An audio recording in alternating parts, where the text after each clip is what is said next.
Bonjour et bienvenue dans cette 19e vidéo de notre série Mot à mot, vie, force et santé à vous toutes et vous tous.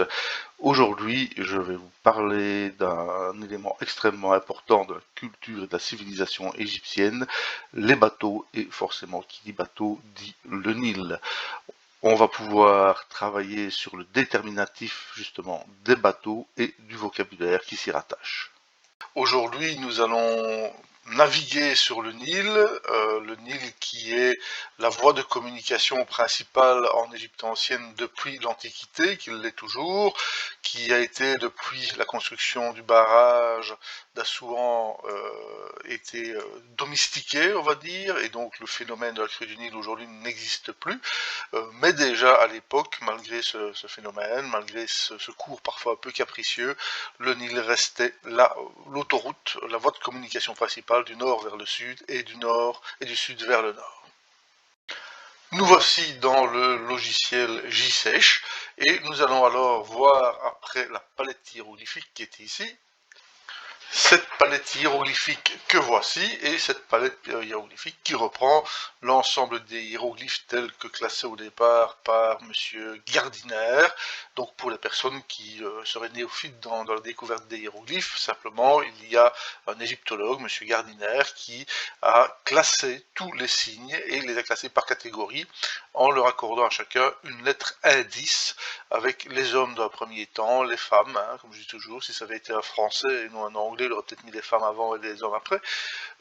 Et puis on va voir toutes les parties de mammifères, etc., le ciel, la terre, l'eau, les arbres, les plantes, et donc dans toutes ces catégories, il va réunir ici par exemple les armes de guerre, hein, où on retrouve le char de combat, on retrouve les flèches, des massues, des haches de combat, et donc on va retrouver entre autres une catégorie à partir de laquelle nous allons chercher, ce sont la catégorie P, c'est-à-dire Ships and Parts of Ships, c'est-à-dire les bateaux et parties de navires. Alors on voit que ici, alors que la palette ne reprend que les principaux, les généraux, il y a encore des autres variantes qui ne sont pas intégrées dedans, mais on va retrouver toute une série ici de bateaux qu'on reconnaît bien, mais on va retrouver des avirons, des rames, des voiles, c'est-à-dire des parties de navires.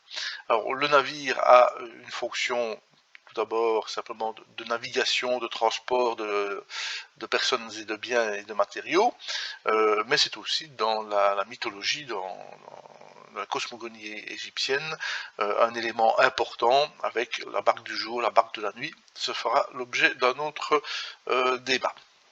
Et donc on voit ici que dans notre classification, on retrouve la barque qui était ici, et qui peut connaître, dans ce classique qui est le P1, le plus classique, qui peut connaître trois translittérations. Une translittération très fréquente, c'est DPT, dans le sens où ça va désigner l'embarcation au sens plus ou moins général. Puisque chaque barque avait des dénominations précises, hein, et on verra aussi que les verbes peuvent également varier en déterminatif en fonction de la nature. Une barge qui transporte des matériaux ne s'appellera pas de la même manière qu'une barque qui transporte des personnes ou simplement le petit esquif de pêcheurs. Alors, quelles sont les sources de notre connaissance de la batellerie égyptienne? Elles sont multiples et je vais en citer quelques-unes. Donc ici, on a les modèles réduits que l'on retrouvait régulièrement dans les sépultures, et on voit que ici, on est sur une barque qui transporte un défunt, une momie manifestement, et que l'on conduit vers son tombeau. Parmi les noms de bateaux, ce qu'il faut se dire, c'est que les fonctions de bateau étaient nombreuses, et donc inévitablement, on va avoir un vocabulaire qui est assez riche. Et on va commencer par le terme au sens générique, DPT, avec son déterminatif, qui donc est vraiment le mot qui désigne l'embarcation au sens générique du terme. C'est donc le mot extrêmement fréquent. On aura les différentes parties des navires et des bateaux. On aura par exemple ici, vous reconnaissez le gouvernail, et donc forcément ce sera le mot d'époux qui désigne effectivement donc, le gouvernail. Sur un bateau, on a d'autres choses. Vous reconnaissez le hiéroglyphe. On a donc ici un maha qui va nous faire désigner donc la voile, et qui est donc le verbe faire voile, naviguer.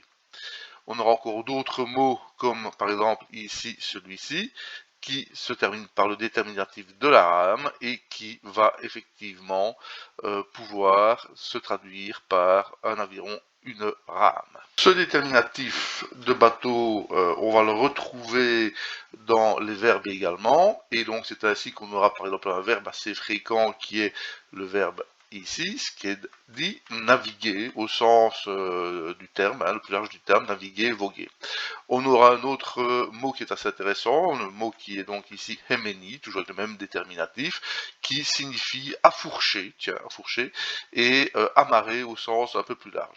Alors, affourcher, cela signifie s'amarrer avec deux amarres mises en forme de fourche qui permet de maintenir le bateau au milieu du flot. Par extension, c'est le genre de verbe embarré qui va se traduire également pour donner le sens se marier. Forcément, quand on se marie, on s'amarre avec une autre personne. On retrouvera alors différents autres verbes encore, ce ne sont que quelques exemples, où on aura ici le verbe qui exprime la navigation, mais la navigation vers le sud. Vous aurez compris qu'il y a également des verbes pour désigner la navigation vers le nord. Autre source de nos connaissances de la batellerie, ce sont évidemment les peintures également dans les tombes. Et ici, on voit un bateau avec la voile déployée, donc on peut supposer qu'il est en train de remonter le Nil et qu'il a besoin du vent pour avancer, puisque dans l'autre sens, lorsque l'on se dirige vers le delta, on peut se laisser au fil du courant. Et donc on retrouve, on l'a vu il y a un instant, le gouvernail qui est ici, et la voile qui était illustrée donc dans les verbes que l'on a vu il y a également quelques minutes.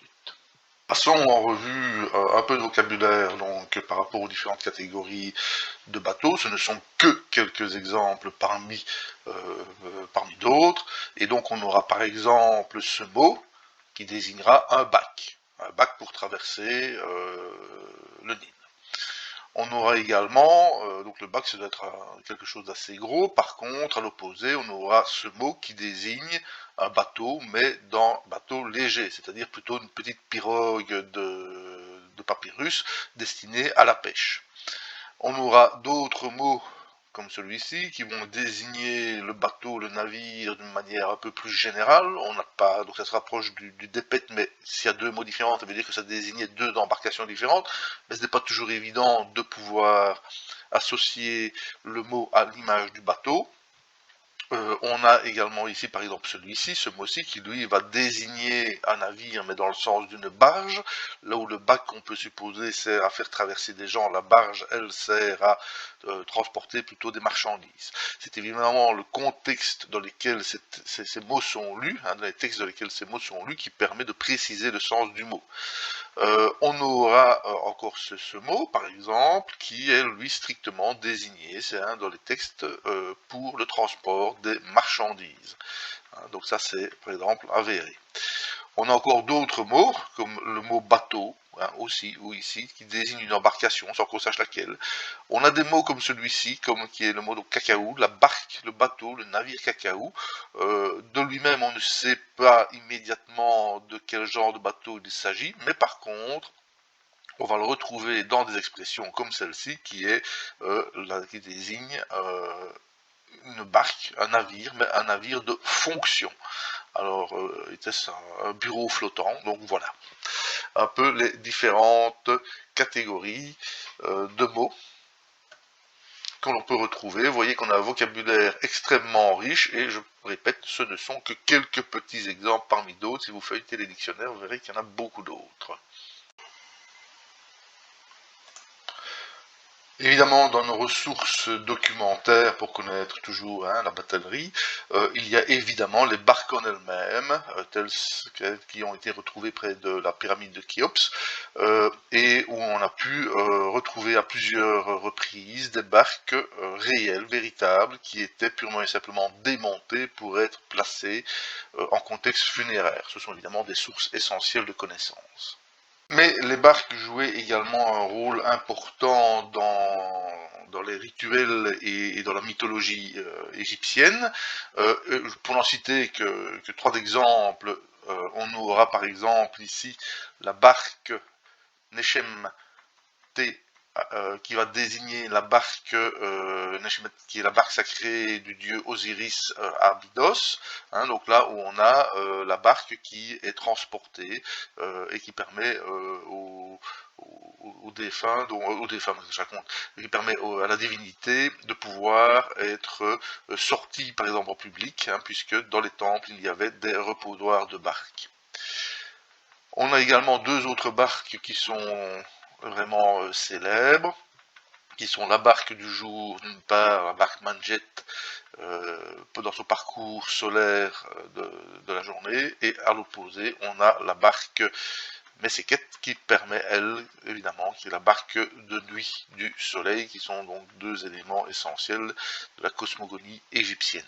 Alors le rôle des barques était très important, des navigations, notamment les barques sacrées pour les divinités, et on voit ici un reposoir de barques, donc c'est un édifice qui est spécialement dédié au transport donc de la barque rituelle dans laquelle se trouvait la statue de la divinité, et où l'on accédait d'un côté pour ressortir de l'autre, et on voit le petit autel sur lequel la barque pouvait être déposée afin de faire une pause rituelle ou liturgique dans son parcours. Si le sujet donc vous intéresse, je vous invite à le compléter par le récit de cette aventure tout à fait extraordinaire qui est celle d'une mine du désert, où là on est sur de l'archéologie expérimentale, puisque ce sont des équipes de charpentiers et d'archéologues qui ont reconstitué réellement un bateau égyptien, l'idée étant de savoir si oui ou non c'était possible de traverser notamment la mer Rouge.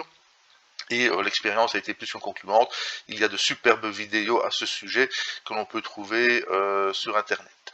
Voilà, merci de m'avoir écouté, n'hésitez pas à vous abonner, n'hésitez pas à liker, comme on dit, ça encourage toujours un petit peu. Voilà, et à bientôt pour une prochaine vidéo.